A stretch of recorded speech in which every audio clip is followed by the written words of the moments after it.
Hi, it's Dr. Kavanaugh coming to you from American College of Rheumatology Convergence, ACR Convergence 2025 in Chicago.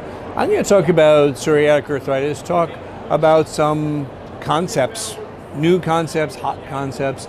Some of these are being covered in sessions here at the ACR, and you'll see them on Room Now as well. Some of them are abstracts, and you'll see those covered also. The concept that I would like to talk about now is prediction, and a number of interesting aspects to that. One is, what do we want to predict? An important one is the progression of psoriasis to psoriatic arthritis. As we know, about 25% of people with skin psoriasis ultimately develop psoriatic arthritis. Most of them have skin psoriasis for a period of time before the psoriatic arthritis develops, often 8 or 10 years. A key question then is, who are those people that are ultimately going on to develop psoriatic arthritis? A lot of work has been dedicated to this, because the flip side could be, if you treated the group of people with psoriasis who are going to go on and develop psoriatic arthritis, maybe you could prevent the psoriatic arthritis. We want to treat diseases early in almost all diseases, certainly in many rheumatologic conditions. The earlier you treat, the more successful you are. So if you had such a start that you could treat people who had a higher likelihood to develop psoriatic arthritis, you might be able to prevent the disease. It makes sense. There's not a consensus on whether or not that works, and that's been the subject of some analyses here at this meeting, but also at other meetings. And a lot of work has gone into that. Genetics haven't really played a role such that they're going to be something useful just to use in the clinic, where we need something that has a pretty good predictor.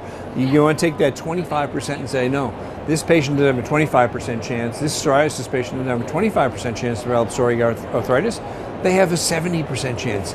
That's a patient you treat. If you said, well, it's a 25% chance and these data give me a 30% chance, you're still not that much better off. So an important area, a great and super interesting area, and one that we see some incremental developments in. One of the things that I think is exciting, and we've seen at the past couple of meetings, the ACR meeting and the ULR meeting, is epigenetics. Epigenetics, of course, changes to the DNA not related to its structure, but to its expression. So how the DNA strands are acetylated, how the histones decorate them, which affects the transcription of the RNA, and then ultimately translation of RNA into protein. So those epigenetic changes can vary depending on environmental influences, things like the diet, things like your microbiome. So a super hot area, of course, and one that's gotten a lot of attention. I think these things in the future, I bet when we look back, if we're at ACR Convergence 2035, I bet there'll be a lot more information, and we'll be able to say, oh yeah, we should have known back then that this is the group of people who are more likely to develop disease.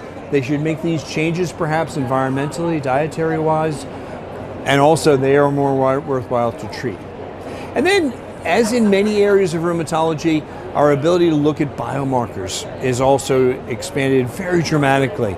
We're seeing incredible techniques now with the ability to sequence RNA, look at the expression of many proteins, look at the genes, look at the epigenome. These are big data, and I think we're, along with the explosion of data, almost too much data, we're seeing the application of artificial intelligence to try to say, where is the meaning? Where can we take the meaning out of this to answer an important question, not only like which psoriasis patient is going to develop psoriatic arthritis, but which drug is the right drug for that next person that we see in the clinic.